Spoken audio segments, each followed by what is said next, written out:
আসসালামু আলাইকুম, সবাইকে স্বাগত জানাচ্ছি আজকের পর্বে থাক অতিরিক্ত দায়রা জজ চতুর্থ আদালত চট্টগ্রামের নিয়োগ বিজ্ঞপ্তির তারিখ 20 আগস্ট 2024। তো আজকের সার্কুলার বিস্তারিত জানার জন্য সম্পূর্ণ ভিডিওটি দেখতে থাকুন। মানব পাচার অপরাধ দমন ট্রাইব্যুনাল চট্টগ্রামে নিম্নবর্ণিত পদসময় জনবল নিয়োগের জন্য শর্ত সাপেক্ষে উল্লেখিত পদের বিপরীতে যোগ্যতা সম্পন্ন বাংলাদেশী নাগরিকের নিকট থেকে সহজতে লিখিত দরখাস্ত আহ্বান করা যাচ্ছে। অর্থাৎ এখানে সকল জেলার মানুষ আবেদন করতে পারবেন, আর আবেদনটি অনলাইনে করা যাবে না, এটা নিজের হাতে দরখাস্ত লিখে করতে হবে। তো কীভাবে করবেন বিস্তারিত জানার জন্য সম্পূর্ণ ভিডিওটি দেখতে থাকুন, আর এরকম চাকরির খবর পাওয়ার জন্য চ্যানেলটি সাবস্ক্রাইব করে রাখুন। তো এখানে দুটি ক্যাটাগরিতে নিয়োগ দেবে, এক হচ্ছে গাড়ি চালক, দুই হচ্ছে অফিস সহায়ক। গাড়ি চালকের বেতন হচ্ছে 9,300 টাকা থেকে 22,490 টাকা, আর অফিস সহায়কের বেতন হচ্ছে 8,250 টাকা থেকে 20,010 টাকা। দুই পদের জন্যই আপনাকে অষ্টম শ্রেণী পাস হতে হবে। অষ্টম শ্রেণী বা জেএসসি পাস হলে আবেদন করতে পারবেন। তবে গাড়ি চালকের জন্য আপনাকে লাইসেন্স থাকতে হবে, গাড়ি চালানোর লাইসেন্স এবং গাড়ি চালানোর অভিজ্ঞতা থাকতে হবে, তাহলে আপনাকে অগ্রাধিকার দেওয়া হবে। আর অষ্টম শ্রেণী পাশে অফিস সহায়কের পদ হচ্ছে দুইটি।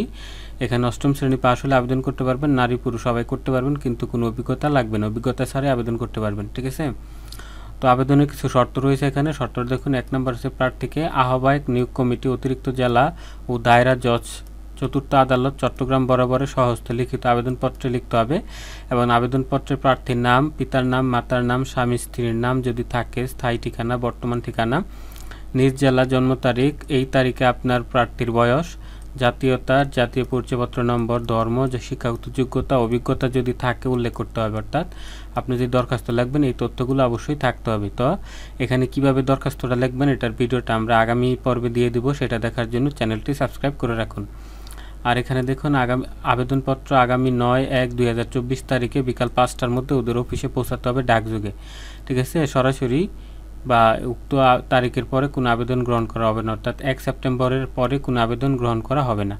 আর আবেদনকারীর বয়স হতে হবে 18 থেকে 30 বছর। তবে মুক্তিযোদ্ধা বা শারীরিক প্রতিবন্ধী হলে আপনি 32 বছর হলেও আবেদন করতে পারবেন। তবে বয়সের জন্য কোনো এফিডেভিট গ্রহণযোগ্য হবে না, আপনার এসএসসি সার্টিফিকেট অনুযায়ী বয়স হিসাব করা হবে। ঠিক আছে, তারপর আবেদনপত্রের সাথে এই কাগজপত্রগুলো সত্যায়িত করে জমা দিতে হবে। 1 নম্বর হচ্ছে আপনার শিক্ষাগত যোগ্যতার সকল সার্টিফিকেটের সত্যায়িত কপি, 3 কপি রঙিন সাইজের পাসপোর্ট সাইজের ছবি রঙিন সত্যায়িত, চারিত্রিক সনদপত্র, চেয়ারম্যান সার্টিফিকেট, জাতীয় পরিচয়পত্র, ড্রাইভিং লাইসেন্স, অভিজ্ঞতা যদি থাকে সবগুলার সত্যায়িত ফটোকপি আবেদনপত্রের সাথে যুক্ত করে দিতে হবে।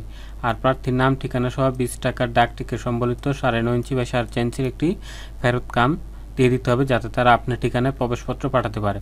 আর চাকরিরত প্রার্থী হলে আপনাকে অবশ্যই কর্তৃপক্ষের অনুমতি নিয়ে আবেদন করতে হবে, এবং মৌখিক পরীক্ষার সময় এনওসির মূল কপি দেখাতে হবে। ঠিক আছে, নয়তো আপনার আবেদন বাতিল হয়ে যাবে।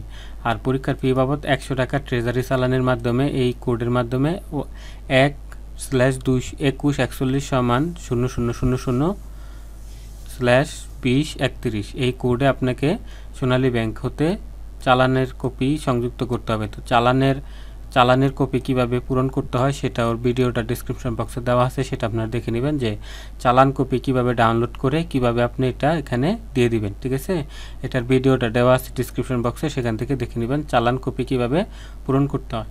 তারপর 7 নম্বর বলা আছে কোনো ত্রুটিপূর্ণ আবেদন বাতিল করা হবে, অর্থাৎ আপনার কোনো কাগজপত্র মিস থাকলে বা কোনো তথ্য গোপন করলে আপনার আবেদনটি বাতিল হয়ে যাবে। তারপরে উপযুক্ত প্রার্থীদের লিখিত পরীক্ষার তারিখ ও সময় প্রবেশপত্রের মাধ্যমে জানানো হবে। লিখিত পরীক্ষা জানানো হবে প্রার্থীকে অবশ্যই লিখিত পরীক্ষার দিন শিক্ষাগত যোগ্যতা অন্যান্য সকল যোগ্যতার মূল কপি আনতে হবে, অর্থাৎ লিখিত পরীক্ষার দিন আপনাকে মূল কপি নিয়ে যেতে হবে, মৌখিক পরীক্ষার সময় মূল কপি নিয়ে যেতে হবে। পরীক্ষার জন্য কোনো টিএডি দেওয়া হবে না। খামের উপর অবশ্যই আপনার পদের নাম আর নিজের জেলার নাম উল্লেখ করে দিতে হবে। কর্তৃপক্ষ চাইলে পদের সংখ্যা বাড়াতে বা কমাতে পারে। আর এখানে সর্বশেষ যে কোটা সংস্কার হয়েছে সেই অনুযায়ী 7% কোটা হিসেবে এখানে নিয়োগ দেওয়া হবে। আপনার কোটা থাকলে কোটার কথা উল্লেখ করে দেবেন। তারপর হচ্ছে যিনি আপনার কাগজ সত্যায়িত করবে তার সত্যায়নকারী কর্মকর্তার নাম ও সিল স্পষ্ট হতে হবে, নয়তো আপনার আবেদন বাতিল হয়ে যাবে। আর এখানে কর্তৃপক্ষের সিদ্ধান্তই চূড়ান্ত। তো এই শর্তে যদি আপনারা আবেদন করতে চান আহ্বায়ক নিয়োগ কমিটি বরাবর দরখাস্ত করে দেবেন। তো এই দরখাস্তটা কীভাবে করবেন তার ভিডিওটা আমরা আগামী পর্বে দিয়ে দেবো, সেই ভিডিওটা দেখার জন্য চ্যানেলটি সাবস্ক্রাইব করে রাখুন।